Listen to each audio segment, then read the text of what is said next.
is the country's most important document after the Constitution. At least 30 days before the end of every fiscal year, the executive presents the estimates of revenue and expenditure for the coming fiscal year to the National Assembly for adoption. A whopping $21,285,596,894 has been approved by the parliamentarians as budget for the 2020 fiscal year. Of the over $21 billion approved, $488,263,515 is allocated for agriculture, reflecting an increase in the allocation for the sector as compared to the 2019 budget of $253,994,575. Nyaga Jawo, who has worked as an agriculturist for more than 3 decades, says agriculture is the backbone of the country's economy, adding that more should be invested in agriculture. In the past, farmers' ground were not bought, and they entirely depend on that as an income. So if they see a Senegal who is coming from elsewhere to offer anything, they'll accept it because they need to settle their bills. They don't have to wait for government to come and buy their grounds. They have to sell it because it's urgent. They have to pay the school fees of their children to go to school because it's urgent. They must also buy food for their families. It's urgent. So if they do not have the market or the right type of market, they must buy. They must sell their goods unwillingly. For ground, for example, we have what you call 28206, what these people will call chopo in Mandinka. 28206 is a variety of ground that has been here for decades, since 1928. So that now has lost its genetic potential. That particular variety has completely lost its genetical potential.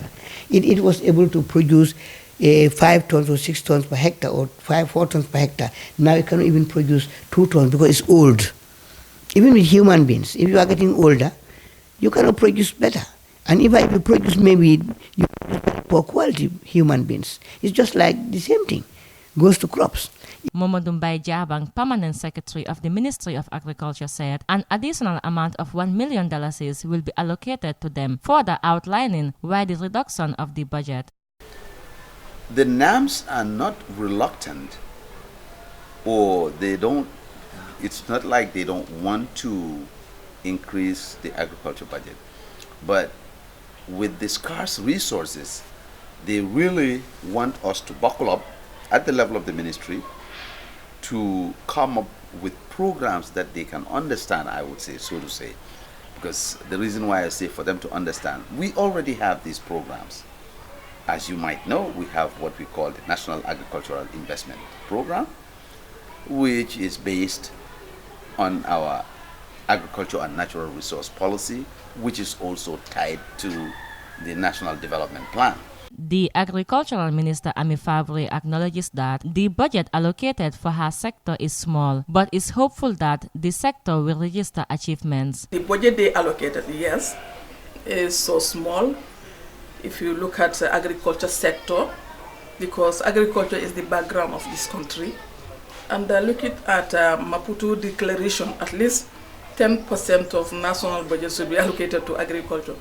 But notwithstanding, with the support of some projects, because we are yearning for more projects, especially 2020, I think agriculture, production and the productivity for 2020, it should be improved. Because as a female minister, I know the needs of our farmers. And as I mentioned earlier, from the fertilizer up to selling of groundnut, we have seen what the government has subsidized. So this shows that we are supporting our farmers. Come 2020, there will be different. Reporting for Paradise TV News, Oumie Sowe.